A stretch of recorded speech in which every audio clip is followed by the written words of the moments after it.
Okay, so what I want to do right now is I want to jump into the developer update. I'm a little bit late on this because this is already on the PTB and being tested right now. But what I wanted to do is go through this kind of big meta shifting, almost like a seasonal patch for DBD. We'll go through all the perk changes, what they were before and what they are. And since I spent, 5-6 years as a developer and I've done major seasonal changes for live games like this, I'll give some insight maybe on just what my opinion is on these, some of these graphs on usage rates for perks and things like that. And then maybe what they're trying to accomplish and how I feel about the game overall. So let's jump into it. But first, if you have any questions or comments for me, you'll find me live every day on twitch.tv/Drybear. Who knows? I might even be streaming right now. Okay, so the first thing is that they wanted this to come as a big change. And I think this is the best way to do it.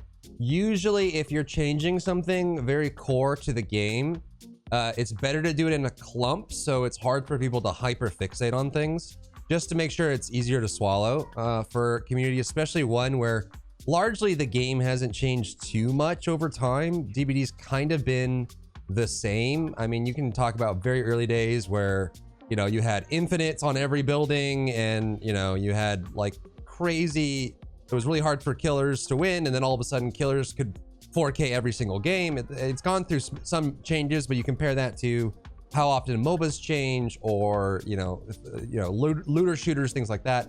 DBD has largely stayed the same. So a big change like this is going to be hard for people to stomach no matter what. There's going to be things that people don't like about it. There's going to be things that people want to keep the same or whatever. And I think the core of what they're trying to accomplish here is they do want to shift up the play numbers. So this is a really great way to look at this. You can see that these are the usage rates for the perks, just survivor perks. And generally in a progression-based PvP game, especially if you want to consider it competitive, I don't think DBD's built as a competitive game at all. But generally, you don't want to see this kind of disparity between usage rates because it very clearly shows that this pink line is dead hard up here. It means that dead hard is several standard deviations away from the other perks as being used. So you want to try and address that. You'll see things like, let's see if I can highlight this. So dead hard here at the very top, way too high up. And you can see a very large disparity from that and the next one down below. Then you have borrowed time, it looks like right here. This one is decisive strike. And then you go down here. I think this one's going to be iron will, spine chill. Now, one thing to be careful about with graphs like these, since they are nondescript, I don't know if okay, so one thing that I don't like about stats like these, especially in a progression unlock kind of game, is that it's a little misleading, right? Generally, not all of these perks are equal because not all of them are available to every account right away, right? So dead hard is part of David's kit. Now, obviously, it shows that I think it's gonna be meta no matter what. But some of these are from chapters that people may not have, they may not own, they may not have unlocked, and they may not be using it on every survivor. So the fact that these are perks that need to be used on a person that you have unlocked and then you have to share it kind of makes this a little misleading. Then you have this one too, Barbecue and Chili, Hex Ruin. I mean, you have to buy Hag and you have to buy Bubba, so maybe this is fine. But generally with this kind of stuff, you want to show, for it to be fully legitimate, you want to show what slice of the population you're getting this information from. Are you including players that have every single chapter and have unlocked every single perk, so therefore they have the ability to choose every perk that's in the game and then are choosing to choose these perks instead? Or are you taking the wide swath of the population where some of these people may not have access to every killer, they may not have access to every survivor, they may not have unlocked everything, and that's going to skew the numbers a little bit. It's kind of like when they did the play rates of characters. The free characters are usually the ones that are going to be much higher in play rate just because there are some people that only have those characters, so that's going to drive their play rates up. But for killer, we can see that obviously Barbecue and Chili, Hex Ruin, and Noed, very popular. I think these are very obvious. Barbecue and Chili gives you a lot of perk, like blood point farming, and then also gives you vision, and it's just jam-packed. It's one of the best perks in the game. Ruin can win you a lot of games, and it requires no effort. I mean, you obviously camp on Totem if you want, but it requires no effort. And then Noed obviously can, you know, turn a 0-kill game into a 1 or 2-kill game, or sometimes even a 4K game if there's too much altruism. So it's pretty easy. And then Pop is also nice because you only have to do that. So I think these are pretty obvious. What's surprising is Scourge Hook Pain Resonance coming up to the very top here, actually, towards the end. You can see it when it came out, or close to when it came out down here. It did shoot up, and it's one of the most popular. Obviously, very similar to Barbecue and Chili. It gives you vision, it gives you regression, it gives you control of when that regression happens. Super good perk. So this for killer. So what they're trying to do with this is they're trying to shake up the meta and move some of these around. They want to bring down some of the higher perks. They want to bring up some of the lower perks. And I think they also just want to address some of the core problems. So let's look at some of the core problems outside of perks that they want to address that I think a lot of people really want addressed. And they're starting with progression. So number of perks and characters are consistently increasing. The grind expands. It's for a casual player, it's almost impossible to keep up with the new perks being added to the game and how hard it is to progress. And obviously when a new character gets added on either killer or survivor, you now need to get those 3 perks on every other character. And obviously it's an increasing amount of grind, right? When you have 10 characters and you add an 11th, that means that those 10 characters now need to get those 3 perks. And then when you have 50 characters and you add a 51st, then 50 characters need to get those 3 perks, right? So it's ever expanding. It's getting higher and higher and higher. So they're trying to address that. So they're claiming that with this change, they're reducing the grind by 75%. By their unsubstantiated number, they're saying that by their numbers that they're not showing, that it's an estimated average of playing 4.1 hours every day to keep up with the grind. And they're saying that with these changes, they're estimating that to be around 1 hour. So they're saying by their numbers that if you play an hour every day, or I guess a total of 7 hours a week, you should be able to keep up with the grind permanently. So we'll see if that works out. So they're changing how the prestige system works. So the way this is going to work is right now, the way it works is you unlock the teachables for a character, which means that those perks can now appear in the blood web of every other character. However, now they're saying they're trying to give value to prestige. When you prestige a character the first time, you will then give tier 1, so the yellow versions of all 3 of their perks, to every other character. Just they'll have access to it. And then it means that there's a chance in the blood web that tier 2 and well, obviously tier 2 would show up regardless because you already have tier 1, but tier 3 could show up. So you could skip a level in other blood webs as well. And then when you go to prestige 2 and 3, so if you prestige 3 a character, that means that every other character in perpetuity would have access to the purple version of all 3 of their perks. So I guess that's where this 75% comes from, is that once you have prestige 3 to character, every character from then on will be able to use their perks even if they're brand new. So that actually makes new characters a lot more appealing, right? Because there are definitely times where you know, a new killer comes out and people won't play it because they don't have any perks unlocked on it, right? So you know, Dredge comes out, but you don't have gen regression perks, you don't have barbecue, you don't have anything you like playing with, and so you hold off on playing them for a long time. So actually this change might make it so that people play new killers a lot more often, because it means that they can have permanently unlocked perks on that killer and be able to play it right away. So that's pretty cool. And to add into more incentive for prestiging, they're making it so when you prestige a character, you don't lose anything. You don't lose your perk slots. You don't lose your perks. You don't lose your items. You don't lose any add-ons. You don't lose the offerings. So again, they're making it so you basically, prestiging is the grind now. You want to prestige every character to 3 eventually. You don't want to hold back on that, because previously with people, like, you know, if they get like 100 anniversary cakes, they're never going to prestige that character, because then those cakes would be gone forever. And then obviously, yeah, so you won't lose anything from prestiging. So the grind now is not to get every perk on every character. The grind now is to get every character to prestige 3. And there's almost no reason not to anymore, because you don't lose anything. So that's pretty cool. And lastly, expanded prestige. So a few things. Obviously, if you already have prestige 3, you'll be keeping everything you have. And I guess when the patch rolls over, you'll get your tier, like your perks, updated automatically, which is pretty cool. And then you've got prestige going up to 100 now. So this is basically alternate advancement. It's for, you know, showing off basically. But they wanted to make this viable. So 1, 2, and 3 unlock the perks for that character for all other characters. Prestige 4, 5, and 6 will give you the bloody cosmetics for head, chest, and weapon, or legs for a survivor. And then if you go to 7, 8, and 9, you'll get that character's perks as charms. And then obviously if you already have them unlocked, you keep them to the cosmetics there. And then at the end of the match, it'll show your perk, like your prestige level at the end here. So if you end up being, if like you want to put all your blood points into one character, you can show off. So you can be like a prestige 100 Wraith and really flex on people, I guess. They're updating the Shrine of Secrets so that you can buy perks just like you would prestige them.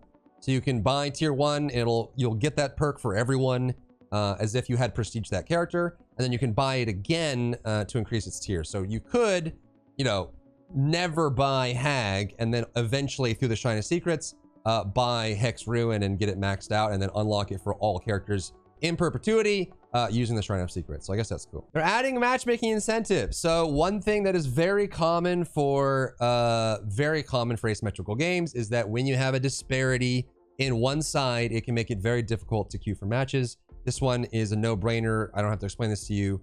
So if there's not enough killers queuing, then all of a sudden survivor queues get really long. If there's not enough survivors queuing, then the killer queues get really long. And so what they're trying to do is to address this is to just make it a little bit easier. So what they're going to do is they're going to add basically the role system. If you ever play World of Warcraft or MMOs, they do this all the time for dungeons, where if there's not enough of one role queuing, they give added rewards to that role that's underrepresented, so people have an incentive to go play that role. So what they're doing is, first let's look at it from a solo queue perspective. You'll get a notification on the main screen that says that, hey, there's not enough killers queuing.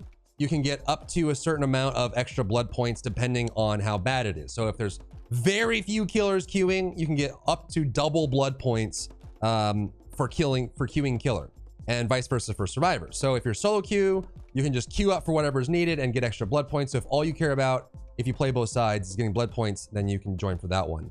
And then you can do this in groups. I'm not sure exactly how they're going to make this work, but if you're playing in a group, it depends on the group's average matchmaking rating that's currently in demand. So I guess it depends on where, like if you have someone who's super high MMR and someone who's super low MMR and only high MMR survivors are in need, it'll take your average MMR, and if the average doesn't have a need, then it won't give you the bonus. And hopefully they show this somewhere on the UI. And then also they're going to make it so they're disabled if you don't have crossplay on. So you have to have crossplay on, and if you're solo queuing, it'll tell you. If you're in a group for survivors, it'll be based on your average MMR, based on how it's listed here. On to gameplay changes, starting with generator speeds. I'm curious, this is kind of like the changes that here, so let's cover those really quickly. At base, so every game you load into, they're increasing the amount of time it takes to finish a generator from base 80 seconds to base 90 seconds. So it's now going to take, you know, what, 12% or 11% longer, an extra 10 seconds to finish a generator overall. And then they're also making it so dry kicking is more meaningful. So dry kicking just starts regression on a generator, and dry kicking means you're kicking it without any perks or added benefits. You're just kicking it, you're kicking it dry. So dry kicking now will regress, not only start regression, but also remove 2.5% of the maximum progress. So a couple seconds. It means the dry kicking is more valuable, and then obviously you can scale that still with Pop Goes the Weasel or any kind of regression perk. What's interesting to me is that I feel like the problem they have right now is that there's two groups, right? There's like your beginner groups or like your random MMR, and then you have like your really good survivors. And the problem is that like when you're in the hardcore group, the survivors are just pumping gens and using their time efficiently, which is where you get this feeling that generators are being powered too quickly without the perk changes and all that.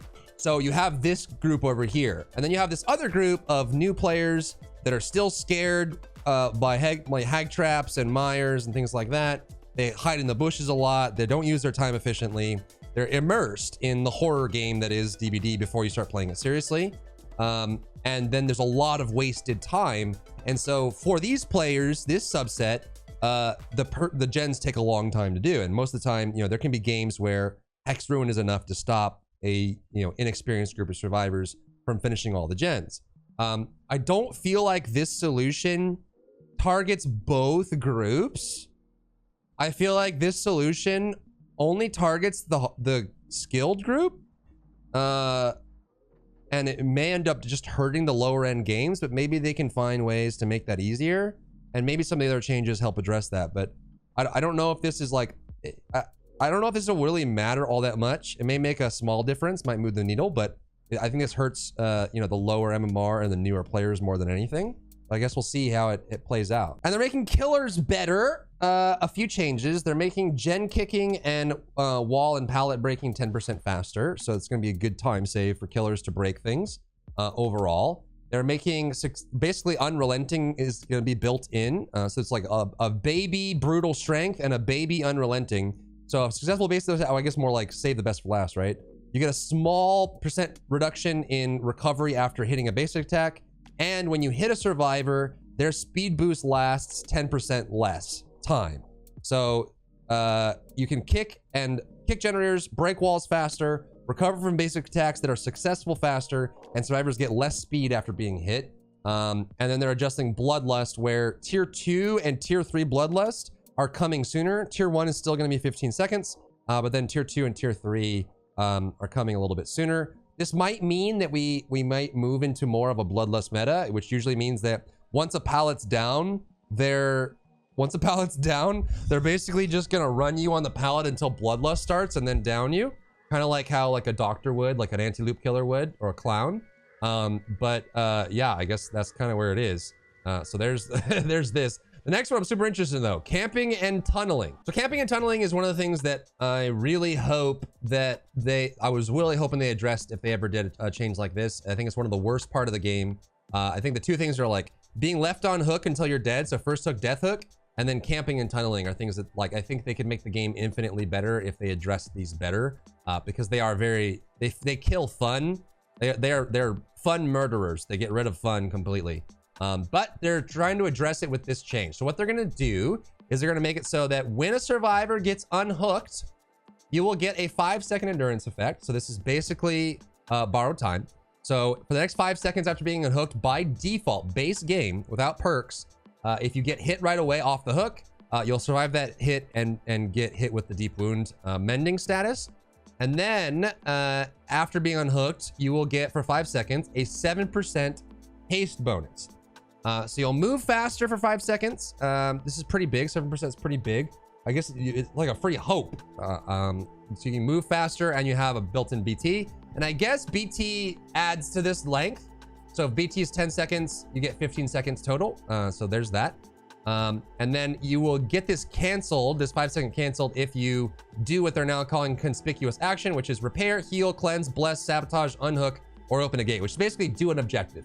If you interact with an objective, you lose this bonus, even though it's only 5 seconds. But if you get off a hook and immediately start opening a gate or immediately start healing yourself, then you'll lose the benefit. But this helps to discourage camping and tunneling. This won't solve the issue, I don't think, but this is nice. It means that it's going to be a lot less incentivized to camp and to tunnel. So that's pretty cool. Let's start jumping into the perks. These are all the perks that are changing. Some are pretty minor, some are pretty massive, and some are very core to the game. So there's some really cool stuff here. These are already being tested on the PTB. We're already seeing some feedback on them, but let's go through what all the perk changes are. So barbecue and chili. Currently you see the aura as the survivors and you gain a stack of blood point bonus for the end of the match. All they're doing for barbecue and chili is they're removing the blood point bonus, but they are also reducing the grind and they're making the grind a little more fair with the permanent unlock for perks. So this will just be when you hook a survivor, you'll see the other survivors. So it's just a vision perk, that's all it is. Without the double benefit, it probably will be used a lot less. But it is still good to have that extra benefit of seeing. Hex Ruin's kind of weird. I don't know. I feel like, again, you have the multiple tier levels of play. I feel like at like a platinum, right? Or like a mid-high to high MMR range, I feel like Ruin's not that good, and mostly because a lot of survivors are experienced enough to know where totems are and to hunt them down, or they know how to start a generator and stick to it without letting it regress. Now, if Ruin survives in a very good spot for a long time, it can be a problem, but I feel like most of the time Ruin's not all that great in high level. But every other play, if you have a specific map, or it's in a really unfortunate spot, or Ruin's still up by the time you get to a 3-gen at the end of the game, it can become infinitely powerful. Like, say you get a 3-gen and the totem is in between the 3 generators, and you get someone with high mobility as a killer,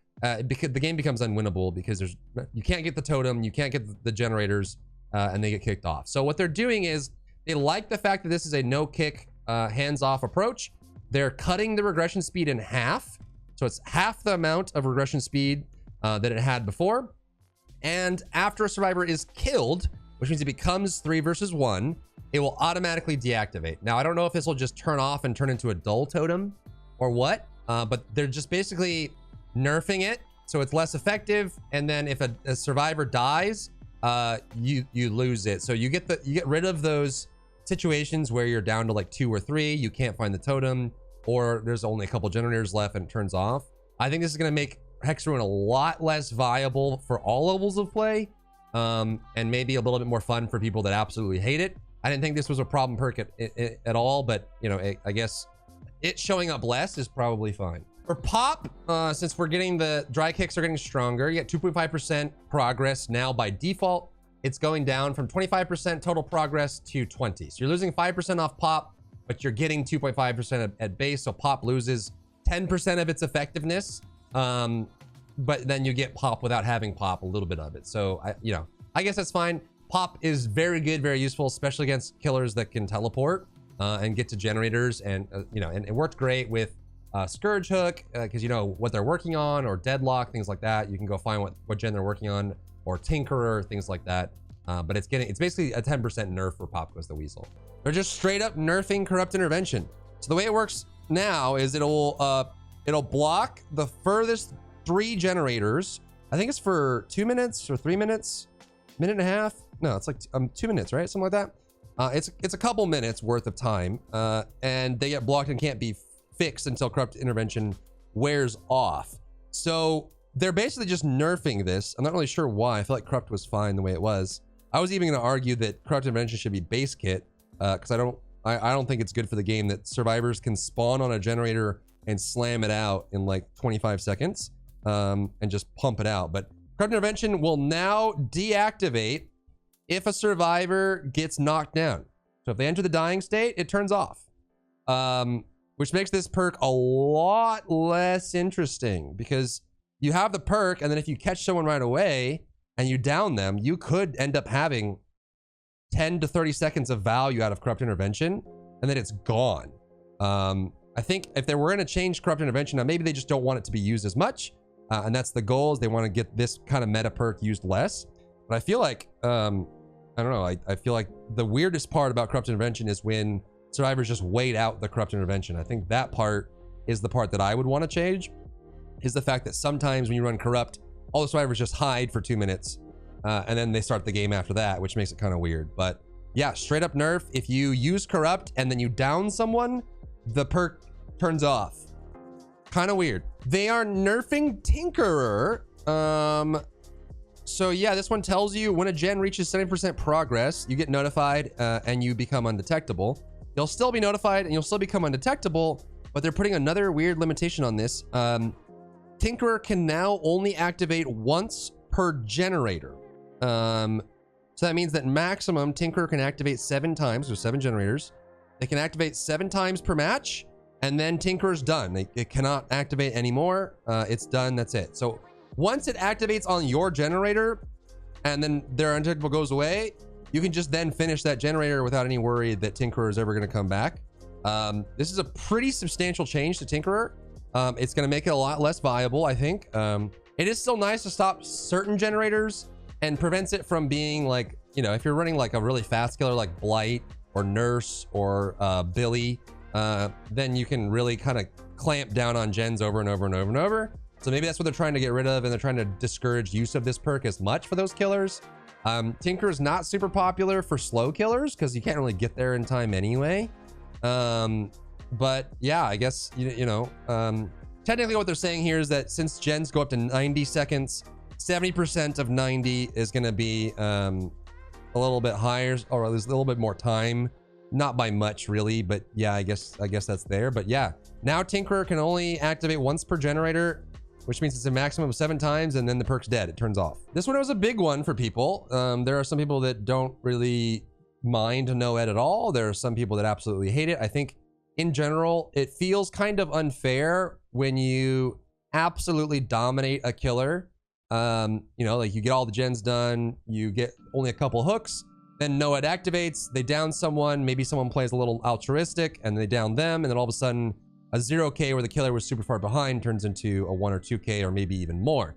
So what they're doing is they like the fact that in anticipation of no-ed, survivors have to go around cleansing totems so that it has no totem to spawn on, so it can't work.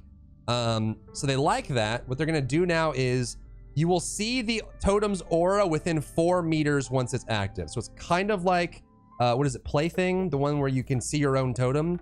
I guess it's like that. You'll be able to see it. And then over the next 30 seconds, that range gets higher and higher and higher. So it means that when no-ed first activates, the killer has a huge advantage. But then if you stay in the match with no-ed up, it becomes easier and easier and easier to find the totem and get rid of it, to get rid of that bonus. So it is much more like a comeback perk, but it's easier to prevent the situation where it's in a good spot and people can't find it and everyone has to leave. Pain Resonance, which was the newest addition, this perk is exceptionally good.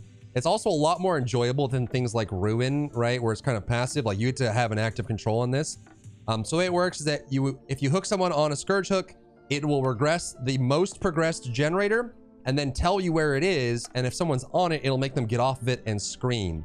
So what they're doing is they're removing the loud noise notification, which means that the gen will just explode and regress. It won't stop people that are on it. If they're on it, they can keep doing it.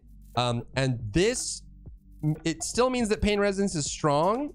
I don't know if this will tell you where the gen is. Like, hopefully it still tells you where it is. It just doesn't make the survivors scream. It might actually not tell you at all where it is. But the reason this is good is because a very popular combination right now is Pain Resonance combined with Dead Man Switch. Dead Man Switch is if you hook someone and then the highest generator, if they get off of it, it'll block it. So basically, Pain Resonance and Dead Man Switch were a match made in heaven because Pain Resonance forced them to get off the highest generator, and once they got off of it, Dead Man Switch would block it. So I guess now that they're not forced off of it, if it's a far generator, they can stay on it and prevent Dead Man Switch from activating as long as they don't stand up. If there's multiple people on the generator and one person stands up, it still blocks it for everybody.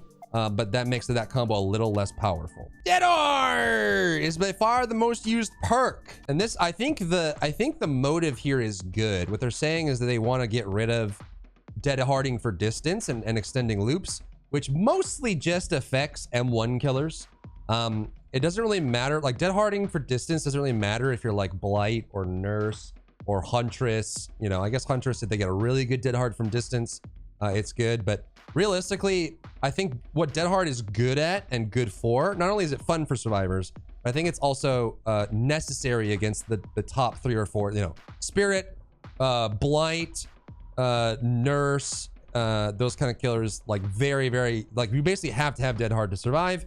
You still have the iframes usable against them, which is good, but you won't be able to Dead Hard for distance anymore. It means you can't Dead Hard for a clutch pallet save, you can't Dead Hard for a flashlight save, and you can't Dead Hard to extend a loop. So I think this mostly just benefits M1 killers, but you do get endurance, which means you can still take a hit.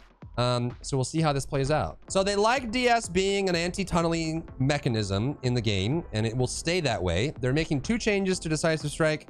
It will now turn off if the exit gates are powered, which means that if you have powered the exit gates, the generators are done, and DS will no longer work, which means you can't use DS to just kind of carefree walk out the exit gate without any fear, or crawl because they can't pick you up anyway. So this one, now the killers know that if the exit gates are powered, they don't have to worry about DS. And they also reduce the stun from 5 seconds to 3 seconds.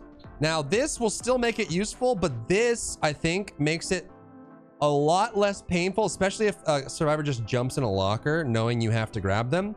the 3-second stun is going to be a lot less painful to go into it. So yeah, I mean, these two changes are actually pretty nice. It means that it'll still be a good anti-tunneling perk, but it's not something you can store in the pocket for the end game and guarantee your escape by using it. Borrow time is basically, since they're adding borrow time into base kit, when someone gets unhooked by anyone, they get 5 seconds of endurance and 5 seconds of 7% movement speed. Borrow time will increase that to by 10 seconds for both. So it'll become 15 seconds of endurance and 15 seconds of 7% movement speed, which means that this is basically like this survivor's getting away. Like they're gonna zoom. And if you hit them and you hit the endurance effect, they'll get a speed boost again. So they're just gonna be, oh my God, they're gonna zoom away. I guess they're thinking that now BT is built into base kit, a weaker version of it. They're thinking it's gonna drop the usage rate, but you know, I guess if you really want someone to survive, you can really use that endurance and speed. I don't like the Iron Will changes. I'm not a huge fan of this. What they're doing is they're making it so Iron Will is not 100% anymore. At the highest level, Iron Will is 75% sound reduction. I think this is gonna hurt the loud characters like Claire, Jeff, Jane, the ones that, and then Yoon Jin, the people that grunt really, really loudly and are really easy to find, like Bill's coughing and stuff like that. So now 75% sound reduction for Iron Will. And if you're exhausted, it's 0. So it turns off while you're exhausted. So if you're someone that has exhaustion perks, like you sprint burst, or you know, whatever it is you're using for exhaustion, dead hard, it doesn't matter.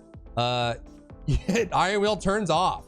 This perk this is a pretty big nerf. I'm curious to see how well 75% reduction works. But I think I hope that they do a mixing pass on the survivors that are very loud, because there are some survivors like Quentin and Ace that are really quiet, and there's some survivors that are really, really, really loud. And I feel like that's super unfair, and it requires you to run Iron Will on those survivors. But nerfing this so that it doesn't fix that problem means I hope they do a mastering or mixing pass on the survivors' grunts, because they are not made equal. And then Iron Will turning off when exhausted means that this might be a death sentence. This perk might be dead. I don't know. It depends on how, like if this reduces volume and distance that you can hear it from, maybe it's still okay. But if it's just volume, if a killer has a headset, it won't really matter. They'll still hear you, but I guess we'll just have to try this out and see. But on paper, it seems like this perk is dead. We'll just have to see, huh? I don't like the fact that they're nerfing self-care. I feel like self-care makes the game fun for me. I like being able to heal myself on my time. It's one of the things I liked about Prop Night is the fact that you weren't overly reliant on other players. And I also think perks that discourage hit and run gameplay, in a small effect, things like Boon, Circle of Healing and stuff like that are good for the game. I think hit and run is just not fun. Like when a killer hits you and leaves and then tries to come back and get you later, perks that discourage that I think are more fun. I love self-care. I'll probably still use it, but the nerf they're doing to this is it's going from 50% healing speed to 35% speed. And then they're making it so that the item efficiency bonus is removed. This doesn't really matter. No one really cares. No one really used it for that. They just like to heal themselves. It might just be that people use like botany knowledge or something along with self-care and still use it. But yeah, I mean, self-care just getting nerfed and cleaned up. I'm still gonna use it because I like being able to heal myself, especially like if someone hits me and then leaves and I can heal in place and maybe encourage them to come back. Is pretty cool. And here's Spine Chill. This one I'm very scared of. I think it'll be worth playing. The first one is Spine Chill will now only activate if the killer has a clear line of sight to the survivor. The reason this scares me is because I don't think that Ghostface stalking or Myers stalking has ever worked perfectly. I think that most of the time, there are times where as Ghostface, you can be staring directly at a survivor in broad daylight in the open and the stalk doesn't work. And there can be times where a survivor is literally out of your sight and you're currently stalking them. I feel like their LOS code, it could use some more improvements if that's even possible based on their structure and how things work. But I think this is going to be, hopefully the way they make this work is a little bit more reliable, but I do not think their LOS treatments so far have been consistent.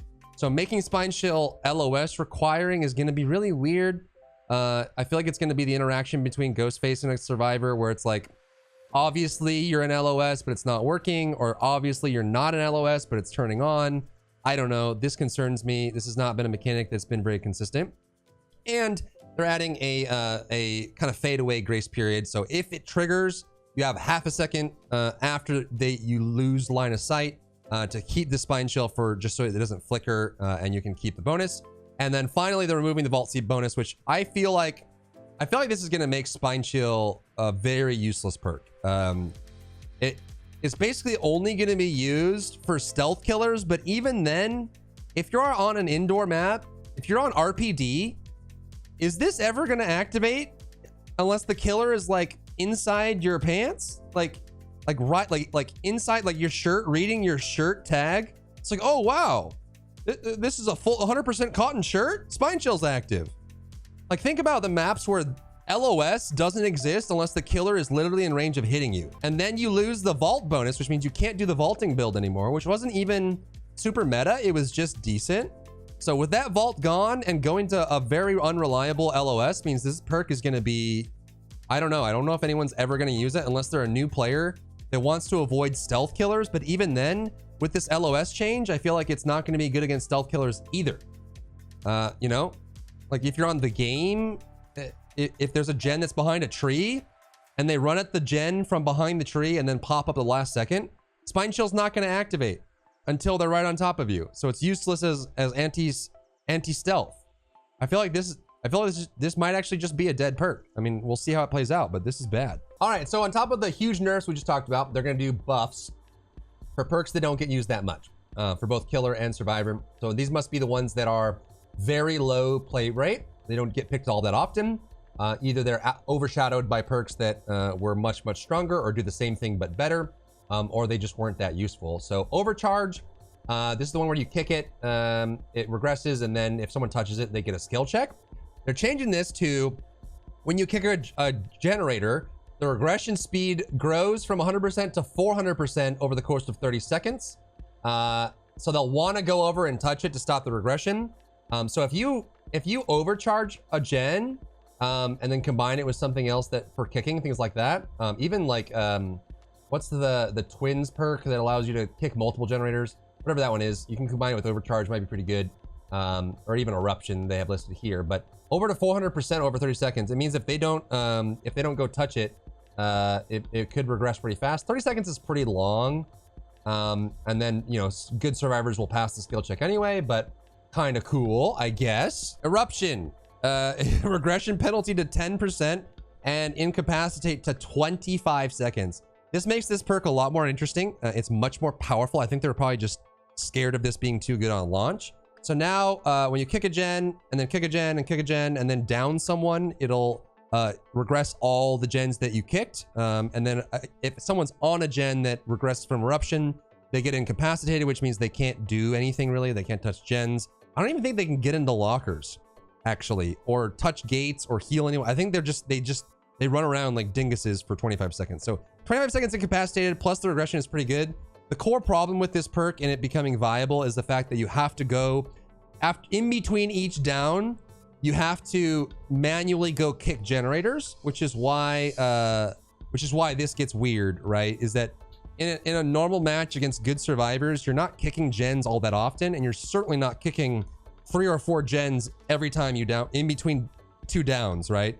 So it's hard to get value out of eruption if you're not just running around kicking everything constantly. But maybe with the base dry kick buff plus this buff, maybe there could be builds here if you're a super fast killer. I guess we'll just have to see. But the incapacitate, say you kick 1 gen and then you get the eruption effect, 25 seconds of incapacitate is actually pretty good. Knockout is being buffed. When you knock them out, their other survivors can't see where they are. So it kind of blinds the people to where they are. And then in addition, you'll crawl 50% slower for 15 seconds and their recovery speed is reduced. So for like flip-flop, or I guess for power struggle, or if someone wants to get you up quickly, you'll recover slower and you'll move slower. So this might actually be good for endgame for the people that crawl out, right? Or if you want people to get them up, it might encourage more we're gonna live forever usage or whatever. But this is a lot. This is kind of interesting. I wonder if people are gonna run this now. Powerphobia is kind of interesting. This one is when you're in the terror radius, your healing is weaker.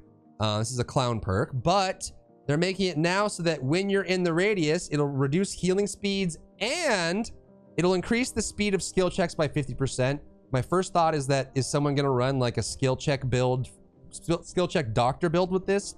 So you get like reverse skill checks, random skill checks, madness skill checks, and then the skill check speed is 50% faster.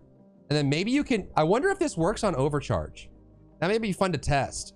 Imagine if it makes the overcharge skill check 50% faster, or that twins perk skill check. I keep forgetting the name of it. I don't know if it's listed here, but it's the one where when you kick and it makes other people have skill checks if they're on it. I wonder if it affects that. Like, could you make the overcharge skill check if you're in radius when someone tries to clean it 50% faster? That's kind of crazy. That could be interesting. Dark Devotion. This is the one where you hit someone, your terror radius gets attached to them, which can confuse a lot of people and be kind of fun. But you have to M1 them. They're now making it so whenever the obsession loses a health state, it transfers your radius to the obsession.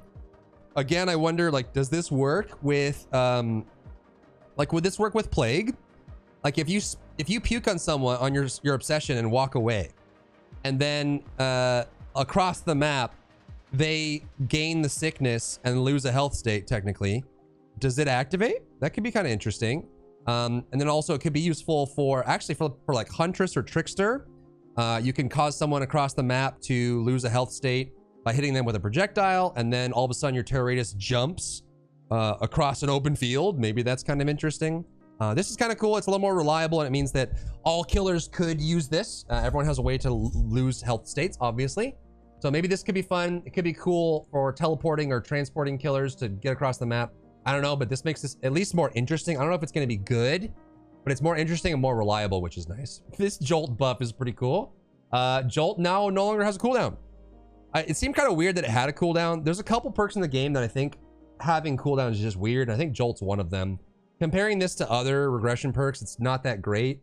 And then if it's on cooldown, it's super weird. Like Dragon's Grip. I feel like Dragon's Grip shouldn't have a cooldown either. It just doesn't, you know, comparing it to other perks, I feel like it can be activated as much as you want, and survivors can play around it. Especially since like Dragon's Grip is like localized to one generator. You saw the killer kick it, you know it's that generator. Having a long cooldown on it, it's kind of weird. But Jolt having no cooldown means that every time you down someone, which doesn't happen all that much in a game, right? It's not like you're downing someone every 3 seconds. It's gonna regress generators that are in range. So cool. I think this makes Jolt more usable, more reliable, and it's gonna be pretty fun. So yeah, there you go. And this is kind of cool. Lethal Pursuer will now have a passive effect for the whole game. So basically what Lethal Pursuer does, I think it's 7 seconds at max. You get to see all this at the very beginning of the game, which I'm always like getting a drink or coming back from the bathroom during the load time, and sometimes I'll miss the Lethal Pursuer. But you will get the vision at the start of the game, and then for the rest of the game, you'll increase the duration of all reading effects by 2 seconds. So if you have any reading effect, you can use that for an extra 2 seconds, which is actually pretty nice. I think this might make reading effects. There's some like base kit reading effects that are really good, or like kind of okay. But I wonder if this works with, there's a lot of them actually. But an extra 2 seconds on some of them could be really, really cool. Gives you more vision. Actually, even things like I'm all ears, or even like there's like I forget the name of the base kit one that's like every time a gen is done you can see everybody, things like that. Maybe this makes it a lot more usable. It does mean you're running multiple vision perks together, which might be too much, but this at least gives Lethal Pursuer value. Bitter Murmur, that's the one. It at least gives Lethal Pursuer value for the game, which is pretty cool. Gift of Pain, which is a perk that no one uses. It's pretty useless, but what it does is if you hook someone on a Scourge hook, if they get unhooked, they have Mangled and Hemorrhage. And actually, it's probably better now since they buffed Hemorrhage. Hemorrhage is actually really good now. It used to be okay, now it's really good. So they have Hemorrhage until they're healed. And then once they get healed and they're healthy, it has an action penalty of 7, 8, 9% for everything that they do until they get injured again. And this is being increased to 10, 13, 16. So when you hit them on a Scourge hook and they get pulled off, they have the new Hemorrhage, which is very good. And then when they get healed until they're injured again, they have 60% reduction. So what you could do is run this with like Save the Best for last, right? And do it on your obsession, that which you don't hit until later in the game, and then they're just do everything slower. But this slowdown perk is becoming a little bit more viable. It's still limited to, you know, individuals, then you can't hit to remove the effect, but it is kind of nice. Thanatophobia is getting buffed. This one is when for every survivor that's injured, it slows all survivors by currently 4 to 5%, so 5% at max.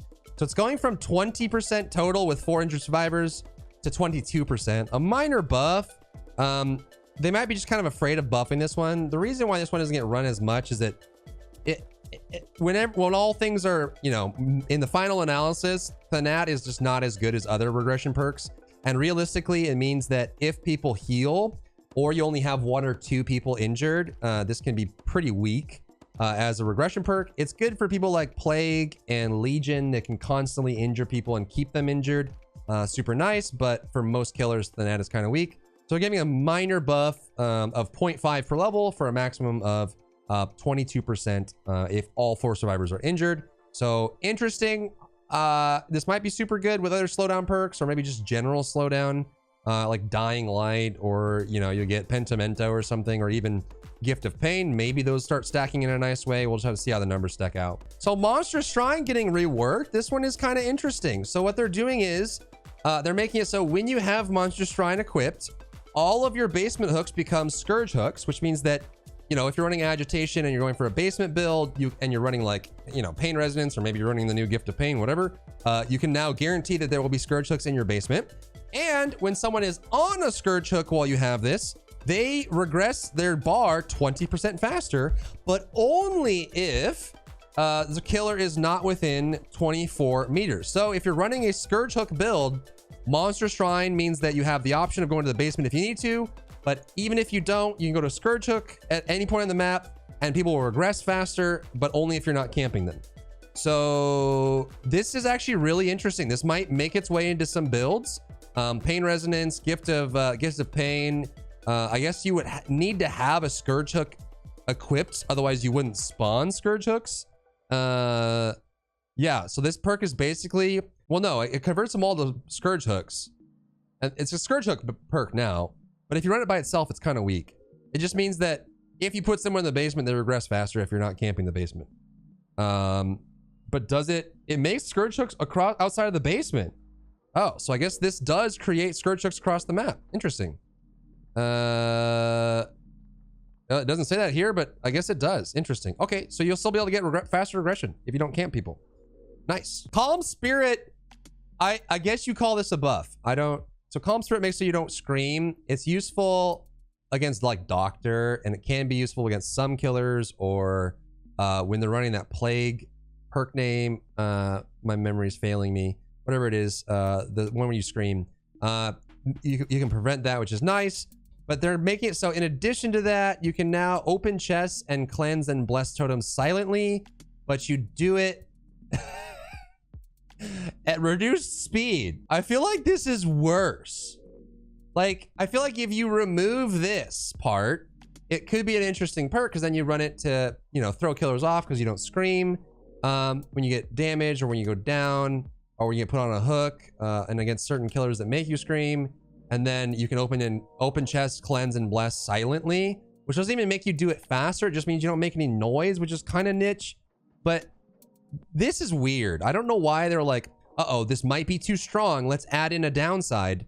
I feel like this already non-meta perk is just worse. Like, why would you want to bless totems quietly but 30% slower? That's so slow. I don't know. I feel like this is going to make it less used, not buff. I feel like this is not a buff, but who knows? Saboteurs getting a benefit. The Saboteurs have been studying for months, deep in the locked libraries, studying ancient scrolls. They can now determine the difference between a Scourge hook and a regular hook. So this is a kind of like a added benefit to Saboteur. It means that when a survivor is being carried, you can tell the difference. A Scourge hook will be yellow. So you can know which one, so you can actually like counter Scourge hook builds. This might be super good if Scourge hooks become very regular. I mean, Pain Resonance is already very popular, but maybe you can use this as a raid to like see if a killer. The thing is, like, running Saboteur without the oak that spreads out hooks and on some maps is useless, because, you know, wherever the killer picks someone up, there can be like 3 or 4 perks or hooks in range. And so even if you sabotage one of them, they'll just go to the other ones.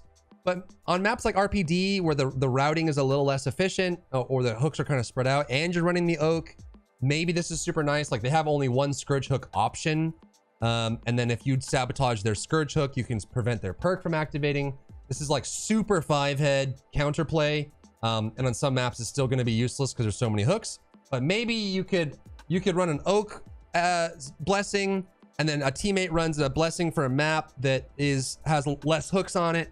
And then you can run this and prevent skirt. I don't know. It still makes this perk weird. It might get used more, but who knows? Botany knowledge is just gaining a straight up number buff. So it used to do 11, 22, so 33% healing speed. It's now going up to 50%. Super fast heal. What you might see is probably people run botany knowledge and self-care. Or maybe you run a big fat like ranger med kit with add-ons and then run botany knowledge. And then when the killer hits you, you look them deep in the eyes and then just like rub your midsection until you're healed in like 0.6 seconds. I don't know. This just makes botany knowledge a lot more powerful. I feel like they made this in light that, you know, you get a healing speed increase for Circle of Healing. And maybe they just felt like, since Circle of Healing's for everyone and it's more than botany knowledge, it's kind of weird for botany knowledge to only affect you and be weaker, even though it's a boon perk. But I guess, yeah, I mean, you probably will see people with self-care botany knowledge and they'll just zoomity bam bam, but this makes botany knowledge a lot more viable. Off the Record has been getting a lot of buzz on the PTB. I've seen a lot of people talk about how strong this is. It adds another endurance effect into the game, even though technically they added a baseline. Everyone that comes off a hook has endurance, so there's already more endurance in the game. Then you have more endurance with Dead Hard. Then you have Off the Record for more endurance. Allows you to absorb a hit, and supposedly if someone heals you when you have this, the endurance effect is still active, which means you get an extra health state. So they probably will test this more on the PTB, and I'm guessing they will want to make changes. But how this works, on top of like the anti-aura reading and everything you get normally, when you get unhooked, you gain endurance for 80 seconds. And then if you do any conspicuous actions, which basically anything objective based, cleansing, blessing, generator, open gates, heal someone, you lose the endurance effect. So there might be people that are just like getting off the hook, getting healed by their teammate, running around, taking hits. You could run this with Medal of Man and Dead Hard, and then have like 4 or 5 health states and just laugh at the killer. And then, I don't know, run botany knowledge and heal yourself each time. Who knows? But yeah, okay, this makes this super strong. I have a feeling this number is going to get reduced, or they'll remove the endurance effect if you get healed regardless, whether it's someone else or not. I don't know. But this is going to be super interesting, super viable. I feel like perks like this just directly hurt. It is nice to target camping and tunneling, because it discourages that after being unhooked. But I feel like this also just directly hurts M1 killers. You know, your trappers and your wraiths and things like that get really hurt by stuff like this. But it makes this a lot more usable, a lot more powerful. Lucky Break is getting another. So this, when you get hit, you lose sound. You basically get Iron Will, no scratch marks, no blood, and you just disappear. And it drains the preset timer. You can stop this timer by healing yourself or being healed before the timer's up. But they're adding an additional second for every second spent healing another survivor. It recharges the duration. So if you're healing other survivors, either through like boon, or you want to run with botany knowledge, or maybe botany knowledge, lucky break, whatever, you can regain lucky break duration. I think this is a fun perk. For some killers, it's very frustrating, especially if you're a killer player that can't track survivors very easily. With lucky break, it makes it dang near impossible, because they become a ghost. They're gone. They leave no trace at all. But being able to charge it by being altruistic, I guess, is kind of interesting. I don't know. Maybe this I don't know if this counts. What if this counts the open wounds, the mending state? Like, does it count if you're mending?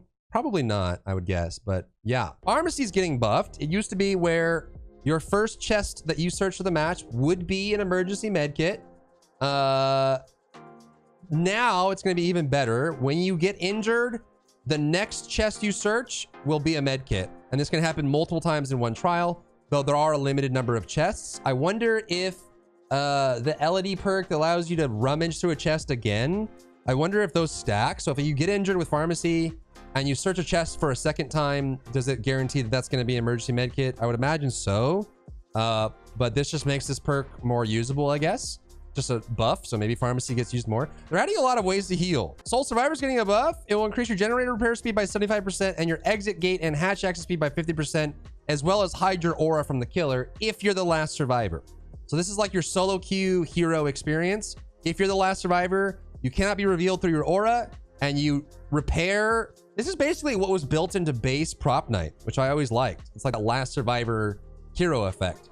And I think because this was so conditional and didn't trigger all that often, it's nice for this effect to be greater. So now you can't be revealed, you repair faster, a lot faster, and you open the gate and the hatch 50% faster. So this could be cool. This might be fun to do like some, you know, Soul Survivor gameplay. Distortion is now rechargeable. Gain 1 token for every 30 seconds spent within the killer's terror radius. So now it's like distraction. You can just kind of gain charges for it, which is nice because 3 charges wasn't that much. I think it was 3 charges by base, but 3 charges when they have, you know, barbecue and chili, or is it 4 charges? So they have 4 charges, but if they have barbecue and chili and I'm all ears and or like anything else, those charges go by really fast. So it's nice that you can recharge it. This could be pretty cool now. It's not a straight out immunity to aura rating, but as long as you're around the killer a lot, you can hopefully over time avoid being revealed by the killer. Lightweight buff is kind of interesting. Might be interesting with Lucky Break too, if you have it deactivated, things like that. But it makes your scratch marks more sporadic, so they'll spread out more. There are a lot of killers that haven't learned to properly track survivors, so they can get really thrown off by scratch marks. It also, I mean, obviously, since things like corner techs where you run past the corner and then come back and crouch, they see the scratch marks going past the corner and they keep running. It could be pretty interesting to do stuff like this. They're gonna make it so, I believe this is backwards. I believe this should be 3, 4, 5. But they're gonna make it so that your scratch marks fade 5 seconds sooner at max, which is pretty big. Yeah, and they're more sporadic. So lightweight could be pretty cool with other perks. Maybe, yeah, it might make you super sneaky. Deja Vu's getting buffed. 5% repair speed bonus to the revealed generators.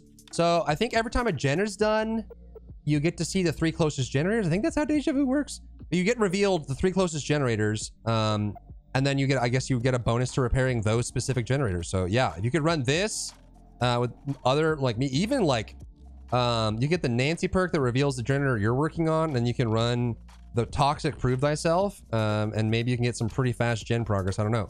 But this at least makes it somewhat more interesting to use. No One Left Behind is a super niche perk. It currently only activates when the exit gates are opened. They're changing that so now that it works when the exit gates are powered, which means the gens are done. When all 5 gens are done, No One Left Behind now activates, which is a nice little buff. And it also means that when you unhook someone, they get a 7% movement speed bonus. So you could actually, I feel like this plus the new BT that grants movement speed increase. So BT gives 7% for 10 seconds, for 15 seconds on top of base. You can run No One Left Behind, which means when the exit gates are powered, you can unhook someone. They have 15 seconds of endurance, and then 15 seconds of 14% movement speed. I don't know if this is additive or multiplicative, but you get 7% from No One Left Behind permanently until the game ends, and then 7% from your base from BT. So this could be good for saving people. Maybe this prevents camping. I don't know. But it makes it a little bit more viable. Dark Sense buff. When a generator is powered, it activates. The next time the killer comes within 24 meters of you, you see them for 10 seconds, and then it deactivates. So Dark Sense is a little more powerful, but also limited by it only works every time a gen is done. So this will activate 5 times a game max if you finish all 5 generators. And then you can see the killer for 10 seconds. That's quite a long time. This actually might see some use now, because then you can really figure out where they are. Even you run this for like flashlight saving builds too. You can see where the killer is, or man, I don't know. This at least makes it more interesting. We'll see if people use it. Kind of interesting. Tenacity buff. Your grunts of pain are reduced by 75%. That's assuming that you don't get the ever so common bug that I'm still not sure has been removed from the game yet. There's been a bug for the last year or two that just keeps showing up where a dying state survivor makes no noise. Period. I feel like every other patch it comes back and stays for like a month or two. But assuming that bug isn't there, your grunts of pain are reduced by 75% when you're in the dying state, and you have the crawling speed. So yeah, I guess slug races are a thing now. You could, tenacity slug, the fastest slug. But this is usually run with like unbreakable or flip flop into power struggle. just to get the extra movement speed. But now you also reduce this. So it's, you know, killers, you can get away from where you were downed faster.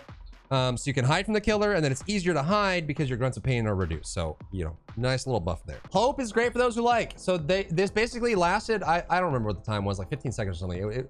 It was a respectable time, but not crazy long. You would get, I think, 7% movement speed at the end of the game. But now there's no duration, and it makes sense because, I mean, realistically, the end of the game is a short period of time anyway. It only activates once a game, so having a short period on it, I mean, it's basically like a weaker version of adrenaline. But now that it has no duration, makes it nice. You can run this, I guess, with the new No One Left Behind, and then both you and the person you unhook are zoomers, and you can zoom out of there. I don't know, but this makes Hope a lot more viable because now you basically, as soon as the end game starts, you can zoom, and you're zooming the whole time. And this helps you a lot against M1 killers and things like that. So that's pretty cool. Overzealous is a weird perk. I don't really know. It's weird. So basically it means that if you cleanse a totem, you get a repair bonus. And I think you lose it if you get hit. I forget. But yeah, I mean, it's now double the bonus if you cleanse a hex totem. So this one is just not really all that useful. Because you can only cleanse them, and especially in a boon economy, people aren't cleansing dull totems all that much anyways. But I guess now when you find and cleanse a hex totem, you get 16% boosted. And I think you still lose this if you get hit. I'm not sure. I'd have to look it up. But this makes this slightly more viable, I guess. Probably still won't be run, but slightly more viable. So we're going to live forever. Woogulf, the icon where for the longest time I thought this next to this guy was a rock or a boulder. It is not. You can see clearly at this size, it is a person in the fetal position. But this one has always been a farming perk. Every time you take a protection hit or unhook someone safely, you get a stack and increases your blood points into the game.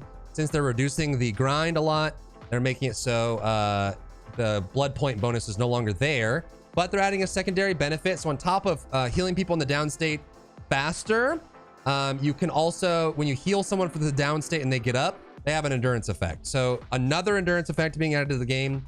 It makes camp or tunneling a lot less viable if they're running this perk, because they'll stand up and they'll get a free soul guard basically, where they'll have an endurance. So there's just a lot of endurances in the game. A lot, but yeah, this makes We're Gonna Live Forever, BT, Dead Hard, Off the Record. You got a lot of options now. I think what they're trying to do is combat camping and tunneling with all this. This is gonna shake the meta up, but yeah, let me know what you guys think about the changes. Which perk changes stand out the most to you? What changes are you most excited about? And let me know. If you enjoyed yourself today, leave a like down below. You can support me and my work on Patreon and view Patreon exclusive content, link in the description. Thank you so much for tuning in, and I'll see you in the next one.